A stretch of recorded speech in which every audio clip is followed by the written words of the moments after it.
Hey folks, Tony Bianchino from Outrun Your Fork Personal Training and Nutritional Counseling. So we started our segment talking about glycemic load and glycemic index.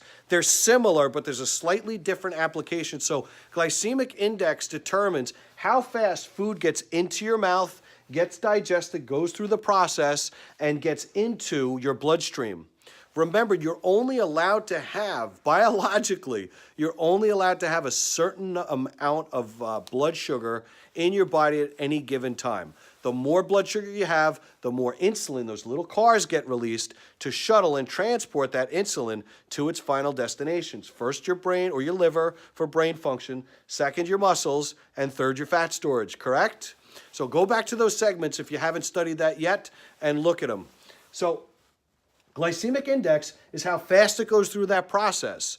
That's the general measuring stick that you want to use. So rice cakes have a high glycemic index.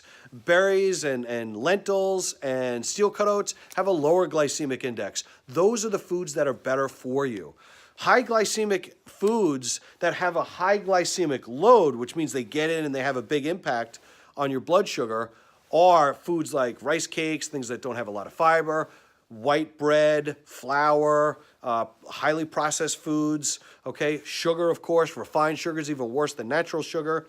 So these things get in quick. Glycemic load, it's interesting because the way they figure out glycemic load is the impact that it has on your blood sugar, but it's also by the volume of food that's contained therein. So it takes, let's say it's watermelon. Watermelon is a prime example because it has a very high glycemic index. It's over 100, which sugar is the measuring stick. It's 100. You want to stay well below that.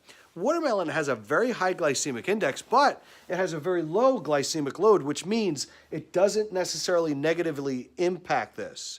Okay, and the reason why is watermelon is mostly water. So you have to eat a lot of watermelon to get the required sugar to have a very big insulin response and a big load on your system when it comes to carbohydrates. So folks, there's different ways you can manipulate that, but the general rule of thumb, so you don't get confused, is you want to look for things that are low on the glycemic index, okay, things that are below 100. We'll go over the foods that are and why they are what they are, but for now, understand that its glycemic index is a measuring stick for how quick things get through that process.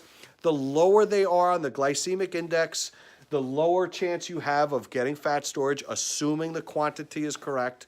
So folks, look, if you like our segments and you like learning more, I try to keep these to 3 minutes or less. Subscribe to our YouTube channel so this way you don't miss an episode, you don't miss a beat. Ask questions in the comments below. We'll do our best to answer each and every question. And like I always say, I look forward to hearing from you.